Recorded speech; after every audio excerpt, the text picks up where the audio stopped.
Hello and welcome to another video. In this video we'll compare a few British Napoleonic cavalry figures side by side. So a few weeks ago, Warlord Games announced a new game that they were releasing, and I was pretty excited for this announcement. So I put an order in for War Games Illustrated issue 408 because the issue came with the first look sample sprue.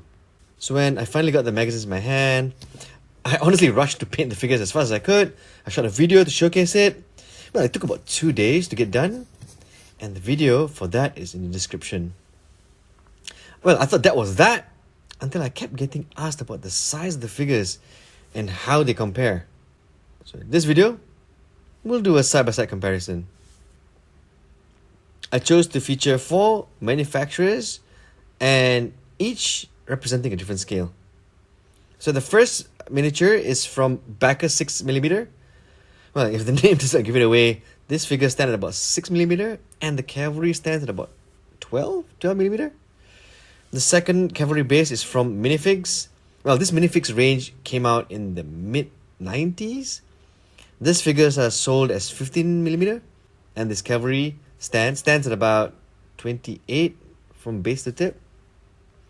The other Cavalry figure I chose to feature are from AB Figures and are sold as 18mm figures. This Cavalry figure stands at about 30mm. All these are compared to the new Warlord Games new Napoleonic range. The figures, they're pitched or sold as 13mm figure, Warlord's own scale. And this Cavalry figure stands at about 27mm. So, at first glance, you can see that there's not much difference between the Warlord figure and the 15mm figures. In fact, both the AB figures 80mm and Baccus 6mm were just chosen just to show the extremes available to the Napoleonic gamer. The first point of comparison actually is pretty obvious. Well, the Warlord's range is the only one made from plastic of the 4. Perhaps because of the plastic, the details on the figure are not so great.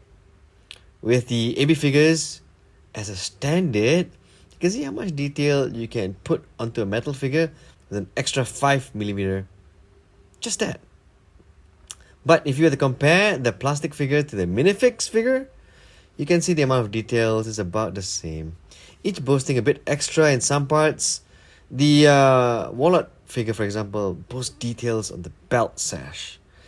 And the Minifigs figures boast a little bit more detail in the plume.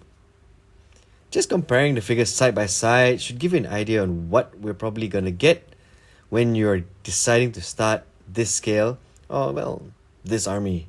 Hopefully this video will help some of you decide on the Warlord Games range. Personally, I think that cost may come into play when deciding on whether sales of Warlord Games' new game, Epic Waterloo, will be consistent. Actually, in fact, Affix have done plastics before, and they chose to go 20mm. Yeah, so different scales, where it's really nothing new to the hobby.